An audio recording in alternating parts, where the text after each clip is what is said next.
ഒരു 2 വർഷം മുന്നേ ഞാൻ നീ കാണിച്ച വികൃതിത്തരങ്ങൾ ഇന്നലെ ഞാൻ രാത്രി ഒരു ആവശ്യമില്ല 2 മണിയപ്പോ കണ്ണു തുറന്നു. ഇന്നലെ ഇതൊക്കെയാണ് ഇന്ന് ആലോചിച്ചോണ്ടിരുന്നത്. നീ രാത്രി 2 മണിക്ക് കണ്ണു തുറന്ന് എന്നെ ആലോചിക്കുന്നതിന്? എടാ നീ ഡ്യൂക്ക് ബൈക്ക് വാങ്ങിയത് വീട്ടിലെടുത്ത് കിടന്ന് പിണങ്ങിട്ടല്ലടാ. എടാ നാളെ ഉണ്ടാടാ കണ്ടോക്ക് വേണ്ടിട്ട് കൈ മുറിക്കാൻ.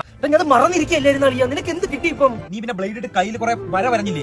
അവരെ നീ കേരളയിലോട് അവർ കേരള ഉപയോഗം വരട്ടെ. അവർ ട്രെയിൻ ഓടിച്ച് കളിക്കട്ടെ. ആ സമയത്ത് ഇഷ്ടം കൊണ്ട് കൈ മുറിച്ചു. അവിടെ 2ാമത്തെ ഡെലിവറി ഇന്ന്. എന്റെ അവിടുത്തെ ഹോസ്പിറ്റലിൽ നേഴ്സല്ലടാ.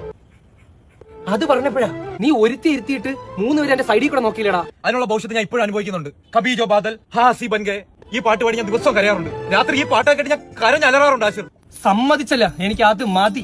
എന്റെ തെറ്റ് ഞാൻ സമ്മതിക്കും. അല്ലാണ്ട് ഒരു പെണ്ണിനെ ഇഷ്ടപ്പെട്ട് അവളെ മനസ്സിലിട്ടുകൊണ്ട് നടന്ന് കൂടെയുള്ള കൂട്ടുകാരൻ അവളെ ഇഷ്ടമാണെന്ന് പറഞ്ഞപ്പോഴത്തേക്കും ആ കൂട്ടുകാരുടെ അടുത്ത് പോയി അവള് മോശമാണെന്ന് പറഞ്ഞിടത്ത് ഒരുത്ത എനിക്കുണ്ട്. എടാ അത് അങ്ങനെ അല്ലടാ, അവള് ശരിയല്ലടാ. ഞാൻ അവളെ മനസ്സിട്ടോണ്ട് നടന്നപ്പോ അവള് 10 വരെ മനസ്സിട്ടോണ്ട് നടക്കായിരുന്നു. അല്ല ശരിയല്ലാത്തത് ആശ്രയം ശരിയല്ലെന്ന് പറയും. നീ ശരിയല്ല, നിന്റെ വാപ്പായും ശരിയല്ല. നീ എന്തിനൊരു ബന്ധമില്ലാതെ എന്റെ വാപ്പ ഇതിൽ വലിച്ചിട്ടാ? എനിക്ക് വെറുതെ പോകുമ്പോൾ നിന്റെ വാപ്പ 2 ചീത്ത പറയണം. എന്നാ നിന്റെ വാപ്പയുടെ തേങ്ങ, നിന്റെ വാപ്പയുടെ ഔലോസ് പൊടി. നമ്മൾ എന്തിനാണ് വെറുതെ വീട്ടിൽ ഇരിക്കുന്നവരെ പറയുന്ന? നീ അത് വിട്. സത്യം വാപ്പാക്ക് നീ പറയണ്ട.